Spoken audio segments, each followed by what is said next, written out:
Boa noite a todos, sejam bem-vindos a mais uma live. Aqui nós transformamos microbiologia em conhecimento prático, lógico e aplicável para profissionais e estudantes da área da saúde. Pessoal, vamos entrando, vamos esperar mais um pouquinho. Marciele, boa noite. Geniel, boa noite. Emerson. Bom, na live passada, nós falamos sobre os 5 erros principais na interpretação dos exames microbiológicos. Nessa live nós vamos falar um pouquinho sobre a microscopia, sobre a identificação das bactérias, sobre como não decorar nomes das bactérias, como tentar estudar aí de uma maneira mais prática. Então, pessoal, às vezes eu tô olhando, pro meu lado direito aqui, para olhar e os comentários de vocês. Então, Emerson ali me deu boa noite, Geniel. Então tá, pessoal, então como entender as bactérias sem precisar decorar nomes, Porque nós já falamos na nossa primeira aula que a microbiologia é um mito, Muitas pessoas têm medo, muitas pessoas não gostam, porque tem muitos nomes, porque é difícil. Então nós vamos aí tentar entender um pouquinho essas formas bacterianas sem precisar decorar nomes. Então, primeira coisa, as bactérias elas têm umas formas e de acordo com a sua forma é relacionado à parede celular. Então, nós temos os cocos, nós temos os bacilos e nós temos a forma espiralada. Então, os cocos são somente 3 famílias. Oi, Rodolfo, boa noite. Rodolfo foi meu aluno. Os cocos são 3 famílias apenas, Staphylococcus, Streptococcus e Enterococcus. Então, o próprio nome já termina com cocos. Então, fica fácil ali a gente lembrar da forma dessas bactérias por conta do próprio nome. Ele tem uma finalização cocos, Então, são cocos gram-positivos. Aí nós temos os bacilos. Os bacilos são a nossa maior família de bactérias. Aí entra E. coli, que vocês já ouviram falar, Escherichia coli, entra Salmonella, Klebsiella, Tá tendo um surto de KPC aí num hospital, onde ele chegou até a fechar, Postei lá no meu Insta, no meu Face, que essa bactéria é bem grave, é bem patogênica. E aí nós temos também as formas espiraladas, o Treponema pálido, que é a bactéria causadora da sífilis, que é o cancro duro. E nós também temos Helicobacter pylori, que também entra na forma espiralada, que é uma bactéria causadora de gastrite, que se não tratável pode gerar até um câncer estomacal. Então é muito importante a gente saber a forma das bactérias, porque é através da forma bacteriana que nós vamos identificar qual bactéria está causando infecção no paciente. Boa noite, Cassiana, tudo bem? Quanto tempo? Cassiana também está na live. Bom, de acordo com o metabolismo e a necessidade de oxigênio, existem algumas bactérias que elas só vivem na ausência de oxigênio, que são as bactérias anaeróbicas. E existem as bactérias que se desenvolvem na presença de oxigênios. Então, elas precisam do oxigênio para a sua sobrevivência, que são as bactérias aeróbias. Então, essas bactérias aeróbias, elas produzem energia pela respiração celular. E sem o oxigênio, elas não vivem. As bactérias anaeróbias ou anaeróbia facultativa, que são as bactérias que vivem tanto na presença quanto na ausência, nós precisamos colocar elas em jarra de tensão de CO2. Então, nós colocamos essa bactéria lá e acendemos uma vela para que essa vela tire o oxigênio. Aqui eu tenho tensão parcial de CO2. Eu não trabalho com a total, Porque eu não trabalho com alguns tipos de bactéria. Mas aqui eu trabalho tensão parcial de CO2. Então, nós colocamos a vela dentro da jarra para que a gente possa dar condições para que essa bactéria cresça né, na ausência do oxigênio que fica dentro daquela jarra. E aí nós também temos as bactérias que são classificadas de acordo com a sua capacidade de formar esporos. Essas bactérias que formam esporos, elas fazem com que ocorra uma divisão no DNA. Oi, Lu, tudo bem? Luciana de Curitiba, seja bem-vindo a mais uma live. Bom, então essas bactérias, né, que têm a capacidade de formar esporos, elas produzem isso quando elas estão em condições desfavoráveis. O que significa isso? São bactérias que o paciente às vezes está hospitalizado, então ele está em uso de vários antibióticos, e aí ela acaba produzindo esse esporo como uma forma de proteção. As bactérias esporuladas, elas são mais difíceis de tratar, né? Elas, por falta de nutrientes, às vezes, elas se tornam mais resistentes aos antibióticos. Então, essa capacidade de formar esporos que as bactérias têm é uma forma de defesa para que o antibiótico não consiga destruir, né, a bactéria. E aí ela acaba fazendo uma divisão do DNA. E além de dividir o DNA, ela ainda forma uma cápsula, forma um esporo ali ao redor desse DNA. E esse DNA que vai ser compartilhado com outras bactérias. Então ela acaba também levando resistência de uma bactéria para outra. Por isso que as bactérias estão se tornando cada vez mais resistentes aos antibióticos. Então, de acordo com a classificação, né, genética e bioquímica, então nós temos bactérias gram-positivas e bactérias gram-negativas. As bactérias gram-positivas, elas possuem uma camada mais espessa de peptídeo glicano. E essa camada mais espessa de peptídeo glicano, ela faz com que a bactéria absorva mais o corante violeta de genciano, fazendo com que essa bactéria ela fique com cor, a literatura, né, fala azul, mas a gente vê mais roxo, né, no violeta, mas a gente vê um roxo ali na coloração de gram. Já as bactérias gram-negativas, elas têm uma camada menor, mais fina de peptídeo glicano, e ela tem na sua formação lipopolissacarídeos, proteínas e lipoproteínas, que faz com que ela se diferencie das bactérias gram-positivas. Então, quando nós fazemos uma coloração de gram, que é o principal exame para diferenciar bactérias gram-positivas de gram-negativas, durante esse processo de coloração, quando nós vamos visualizar no microscópio, nós conseguimos saber, né, se elas são positivas, que a coloração fica roxa, ou negativas, que a coloração fica vermelha, né? Se vocês estão conseguindo ver aí o slide, aqui, né, no primeiro violeta de genciano, nós temos a coloração das bactérias gram-positivas, e aqui no último corante fucsina, nós temos a coloração das bactérias gram-negativas. E por que que isso é muito importante? Porque geralmente, né, as bactérias gram-positivas, elas são mais sensíveis a antibióticos que atuam a nível de parede celular, como a penicilina. Já as bactérias gram-negativas, elas são mais resistentes devido à membrana externa que impede a entrada de alguns antibióticos, como exemplo a amicacina, que é um exemplo de um antibiótico aminoglicosídeo. Ela atua a nível de síntese das proteínas. O antibiótico, então, ele não vai atuar a nível de parede celular. Ele vai entrar dentro da bactéria e ele vai atuar lá dentro na síntese das proteínas.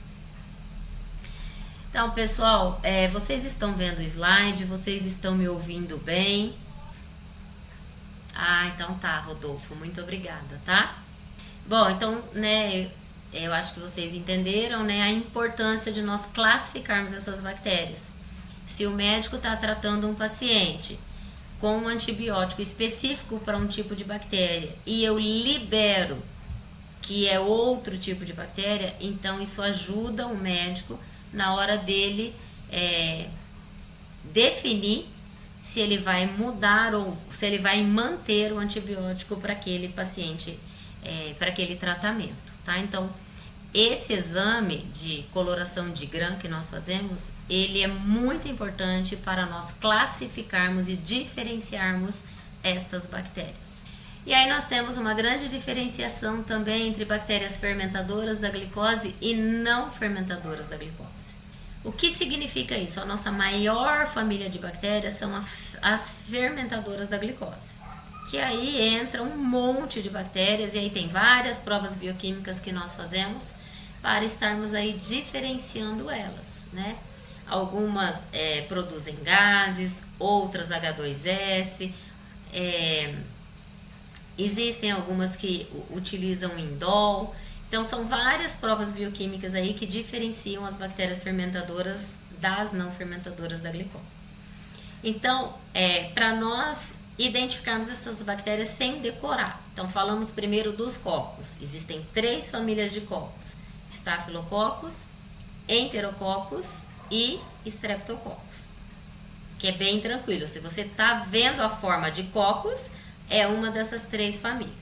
Aí as bactérias não fermentadoras da glicose só existem 4 principais. Existem outras, mas essa a gente mais identifica, né, por enquanto aí, na nossa rotina.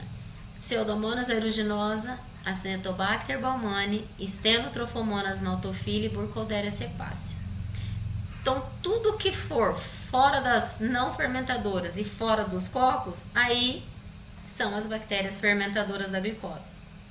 Então, não fica difícil entender, né, a diferenciação, e aí a gente não precisa decorar. Se a gente souber esses 3 cocos, e se nós soubermos os não fermentadores da glicose, que são, eu estou dando o exemplo das principais, o restante são as bactérias fermentadoras da glicose, ok? E o que significa ser fermentadora da glicose ou não fermentadora da glicose? Também é um teste que nós fazemos. Bactérias que gostam de açúcar e bactérias que não gostam do açúcar. Qual a importância, então, de nós fazermos esse diagnóstico e essa identificação? Primeiro, que nós vamos ajudar os médicos, né? Nós estamos fazendo um diagnóstico correto, um diagnóstico preciso, e nós vamos ajudar o médico a dar um antibiótico certo para o paciente. Ah, mas por que o médico estaria dando um antibiótico errado? Às vezes porque ele não pediu o exame de cultura e ele já entrou com a medicação sem pedir o exame, ou às vezes porque esse paciente for um paciente ambulatorial. Mas se for um paciente hospitalar, paciente está grave, paciente às vezes sofreu um acidente, paciente às vezes veio transferido de outro hospital, então o médico ainda não sabe como está a situação desse paciente. Para eu liberar uma cultura demora 48 horas, né? Esse é o mínimo para eu liberar uma cultura bacteriana.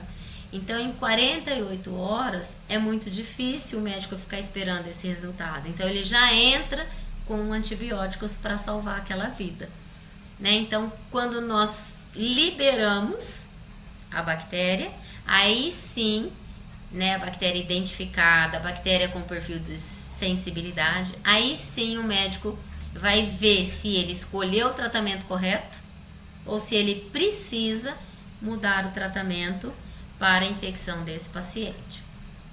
Então, aí está a grande importância de nós identificarmos corretamente bactérias gram-positivas, bactérias gram-negativas e essa diferenciação entre fermentadoras da glicose e não fermentadoras da glicose. Porque as bactérias não fermentadoras da glicose são as bactérias mais difíceis de serem tratadas, né? De acordo com o BR-CAST, tem bactérias como, exemplo, Stenotrophomonas maltophilia, só 2 antibióticos são utilizados para o tratamento dessa bactéria. Somente 2. Então, se ela não for sensível a esses antibióticos, como que vai fazer o tratamento, né? Então, é muito importante nós fazermos o diagnóstico correto, porque não são antibióticos muito comuns de serem usados na rotina, que é o Bactrim e a levofloxacina. A levofloxacina, ela é um antibiótico muito específico para infecção urinária. Então, se o paciente está numa UTI com outro tipo de infecção e nós não liberarmos a bactéria correta, né? Estou dando o exemplo da Stenotrofomonas maltophilia, o médico vai usar um antibiótico que não é específico para aquele tratamento. Tá? Então, a escolha do tratamento está muito relacionado a diagnóstico e identificação bacteriana. A importância também desse diagnóstico é na prevenção de infecções. Nós não fazemos apenas diagnóstico de bactérias que estão presentes causando infecção nos pacientes. Nós também fazemos o diagnóstico de bactérias que estão presentes no ambiente hospitalar, que é o ambiente mais crítico relacionado às resistências bacterianas. Então, nós precisamos saber também o tipo de bactéria que está no ambiente, para que os próprios médicos, né, falem com o pessoal da CCIH e aí façam escolhas para saber quais os melhores antibióticos usar naqueles pacientes que estão naquele hospital. E a CCIH também vai tomar providências, falando com o pessoal da limpeza, para tentar entender por que aquelas bactérias estão naquele ambiente, porque normalmente elas se acostumam com o produto, né, que está sendo utilizado. Então, a cada 6 meses precisa fazer esse levantamento aí de bactérias no ambiente. Também é importante sabermos o tipo de bactéria, se é coccus, se é bacilo, e qual bacilo qual coccus por conta da compreensão do mecanismo de patogenicidade. As bactérias, elas produzem enzimas. Então, os coccus gram-positivos, né, principalmente os estáfilos, eles produzem a penicilinase, que é uma enzima que degrada o antibiótico penicilina, e aí não faz efeito. Os bacilos gram-negativos, eles podem produzir duas enzimas as mais comuns, a beta-lactamase e a carbapenemase. A beta-lactamase, essas bactérias, elas destroem os antibióticos beta-lactâmicos, que são as cefalosporinas, muito usadas em infecção tanto hospitalar quanto em infecção ambulatorial, que são os pacientes que estão em casa. E aí, se o médico não tem o diagnóstico correto, ele pode dar um antibiótico para o paciente que não terá efeito, né? O paciente só vai gastar dinheiro e só vai destruir a microbiota daquele paciente. Existem outros mecanismos de patogenicidade que nós fazemos a identificação, né, no laboratório. Mas aí a gente, né, vai montar uma aula só sobre isso, para que a aula não fique tão extensa. E aí também a importância de sabermos a diferenciação da parede celular, qual bactéria nós temos, no desenvolvimento de novos antibióticos, que será o tema da nossa próxima live, né? Como escolher o antibiótico certo? Como que o médico sabe? E nós, microbiologistas, como escolher o antibiótico certo? Qual antibiótico colocarmos para fazermos o perfil de suscetibilidade e liberarmos o exame correto para o médico? Porque existem antibióticos específicos para bactérias gram-positivas, específicos para bactérias gram-negativas. Existe, que nós chamamos, né, de estreito espectro, é um tipo ou outro de bactéria. E existe os antibióticos que são de amplo espectro, atua tanto em bactérias gram-positivas quanto em bactérias gram-negativas. Ah, tá. Então, por que o médico não usa só um antibiótico de amplo espectro? Porque às vezes aquele antibiótico de amplo espectro, ele não mata aquela bactéria específica que foi identificada na infecção daquele paciente. Então, por isso que às vezes o médico precisa usar um antibiótico específico, de estreito espectro, para tratar aquele processo infeccioso. E para isso, nós microbiologistas precisamos saber qual o antibiótico correto nós vamos liberar para a infecção daquele paciente. Nós precisamos saber, então, qual tipo de infecção, onde essa infecção se encontra e quais antibióticos mais usados naquele hospital, São N fatores que nós precisamos. Qual tipo de bactéria? É Coccus. Nós temos antibiótico específico para estáfilo, para estrepto, para enterococcus, para bactérias fermentadoras da glicose e não fermentadoras da glicose. Então, saber as diferenças entre as bactérias fermentadoras e não fermentadoras da glicose também é muito importante. Por quais razões? Né? Diagnóstico clínico. Eu dei vários exemplos aí durante a live, aonde através da liberação do nosso laudo, o médico consegue chegar no diagnóstico correto. E ele precisa saber esse diagnóstico correto, porque algumas bactérias elas produzem toxinas. Essas toxinas caem na circulação sanguínea e pode complicar ainda mais o quadro clínico desse paciente. Algumas bactérias elas produzem ácido e esse ácido também pode interagir com outras bactérias e pode também estar afetando a microbiota intestinal. O intestino, né, o nosso segundo cérebro aí. Então nós precisamos tratar muito bem nosso intestino por conta da imunidade, né, e N fatores aí. Então é muito importante o médico saber qual a bactéria correta, para que ele possa, né, ter um diagnóstico clínico correto e, na sequência, tratamento correto e antibiótico terapia adequada. Precisa tratar esse paciente quantos dias? Quanto tempo de antibiótico? 7 dias, de 8 em 8 horas? São 10 dias, de 12 em 12 horas? É antibiótico dose única? Percebem o quão importante é saber qual a bactéria?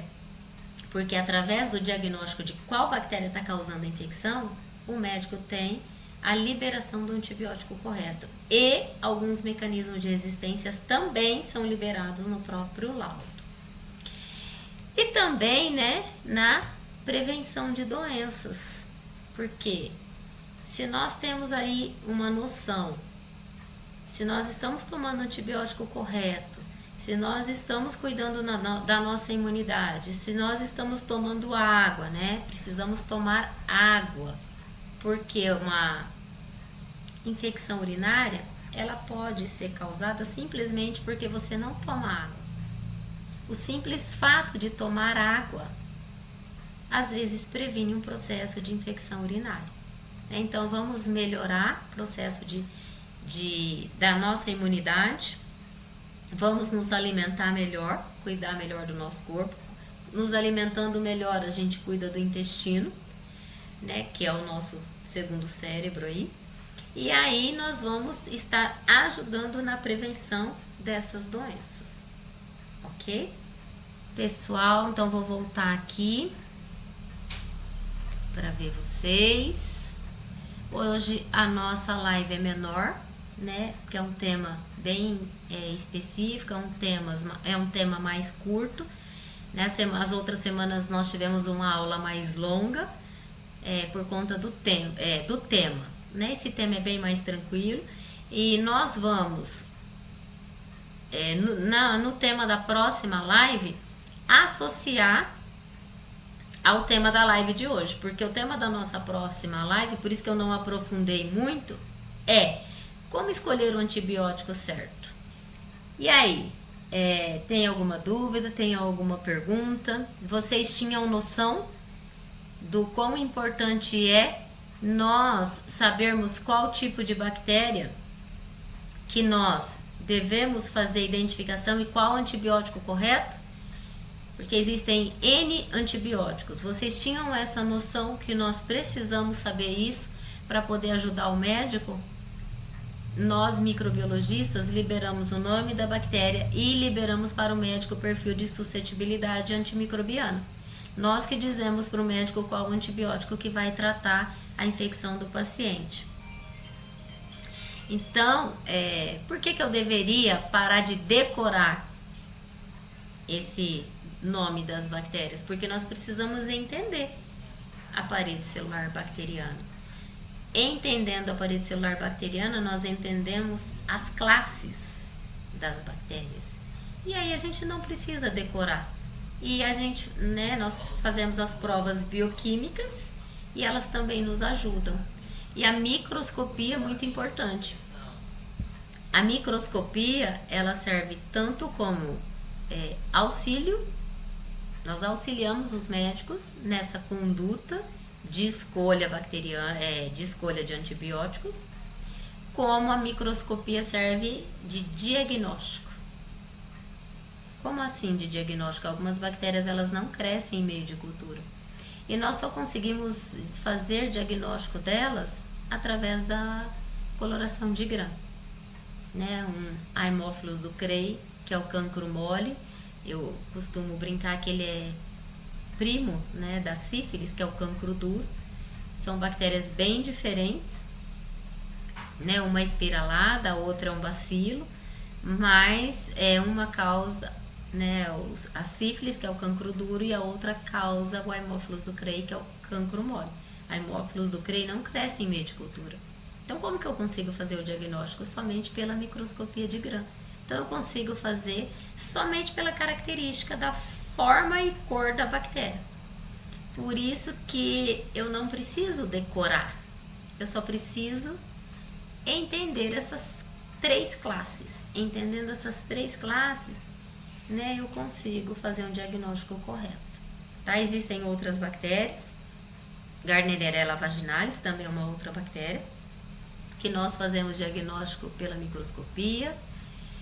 Tuberculose é uma doença, né, grave, e eu não sei se vocês estão sabendo, está tendo muita tuberculose positiva no Mato Grosso e muita bactéria multiresistente. Então não está tendo antibiótico aí que resolva a tuberculose dos pacientes. Está sendo um problema muito sério de saúde pública e aqui no Mato Grosso está muito grave. A gente normalmente faz diagnóstico de tuberculose uma por mês, uma a cada 2 meses. Somente o laboratório que eu trabalho, fizemos diagnóstico de mais de 6 tuberculose positiva somente no mês de março. Eu vou aqui, né, olhar o chat. O Geniel perguntou por que eu deveria parar de decorar bactérias. Justamente por conta disso, Geniel. Porque você não precisa decorar aquilo que você decora, você esquece. Você precisa entender a diferença entre a parede celular das bactérias gram-positivas, que é uma parede espessa de peptídeo glicano, e ela cora em gram-positivo, de cor roxa, que são as gram-positivas, e entender a formação das bactérias gram-negativas, que é uma camada mais fina de peptídeo glicano, e é uma camada mais espessa de lipoproteína, proteína e lipopolissacarídeos, que são as gorduras, e isso diferencia as bactérias gram-positivas das bactérias gram-negativas. Então não tem que decorar, você só tem que entender. E entendendo, eu consigo aplicar melhor? Entendendo a diferenciação da parede celular dessas bactérias, você consegue fazer o diagnóstico correto, você consegue auxiliar o médico na conduta da antibiótico terapia, do tratamento da infecção do paciente dele, e ainda você consegue colocar os antibióticos certos, sugeridos pelo BRCAST, que é a norma que nós seguimos no Brasil, para saber quais antibióticos você vai testar. Não adianta eu estar vendo na microscopia ou estar crescendo na placa de meio de cultura um Coccus gram-positivo e eu colocar no antibiograma uma vancomicina.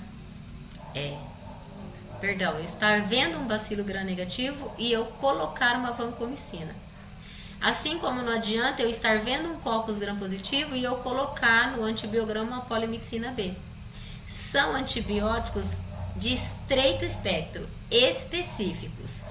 Vancomicina, antibiótico específico de estreito espectro para gram-positivo, principalmente Staphylococcus e Enterococcus. Já a polimixina B é um antibiótico específico de estreito espectro para Pseudomonas aeruginosa. e em Acinetobacter baumannii quando eu tenho multiresistência. Aí nós fazemos a microdiluição da polimixina B. Porque se não tem antibiótico nenhum que trata a infecção do paciente identificado como Acinetobacter baumannii, então nós fazemos a microdiluição da polimixina B. Então esse antibiótico é usado somente para essas duas bactérias. Então ele é de estreito espectro, muito específico. Ok? Mais perguntas? Espero, Geniel, ter respondido, né? E você ter compreendido corretamente aí. Por que não decorar bactérias, e sim entender. Pessoal, então nós estamos fazendo lives, né? Todas as terças-feiras e todas as quintas-feiras, das 7 horas às 8, horário do Mato Grosso, né? Então, das 19 às 20 horas ou das 19 e 19h30, 19h40, então não necessariamente uma hora de live, tá? Então nos vemos na próxima semana. Hoje nós falamos sobre o porquê não, né? Precisamos decorar essas bactérias, qual a importância delas, e na próxima semana a gente vai aprofundar um pouquinho mais sobre como escolher o antibiótico correto. Tá, pessoal? Vamos aí entender um pouquinho melhor o que o microbiologista faz. Muitas pessoas não sabem nem que existe essa profissão. O microbiologista, ele trabalha dentro do laboratório. É ele que faz o diagnóstico de bactérias e de fungos. É ele que libera o perfil de suscetibilidade antimicrobiano, tanto de bactérias quanto fungos, né? Então, é muito importante aí a sociedade estar sabendo disso, qual a importância disso. Por que a importância disso? Porque nós estamos tendo um problema mundial também de resistência aos antibióticos e muita gente não sabe. Então, durante, né, as lives a gente vai estar falando ainda da importância dessa resistência, como tomar antibiótico correto, ok? Então, desejo uma boa noite a todos, espero que vocês tenham gostado. E quinta-feira, às 19 horas, o horário do Mato Grosso, estaremos aqui falando mais um pouquinho para vocês.